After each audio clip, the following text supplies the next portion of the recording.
So these days, everyone's doing virtual interviews. There are synchronous and asynchronous virtual interviews. Synchronous means that it's live, right? It's face-to-face in some sense live over through the computer. Asynchronous means you're going to be recording the answers to questions. Now, a lot of companies are going to asynchronous interviews because they're very efficient these days. You can ask 100 people to give you an asynchronous interview. You can go back and watch them as an employer, and within the first 30 seconds, you've figured out whether you're going to pass this person on to the next level.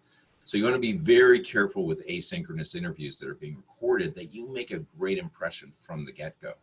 All right, so getting ready. Certainly you want to have a working camera, working microphone, good internet connection in order to do these things, right? You want to make a good impression that you know what you're doing. Second of all, make eye contact with the camera, right? It's about the camera. That's where the person's face is. So make certain that you're looking into the camera, not off at your notes or not at something else, but you're making eye contact with the individual at the other end of that. Then make certain the lighting is on your face. You don't want light behind you. You don't want a window behind you with a light or a lamp behind you.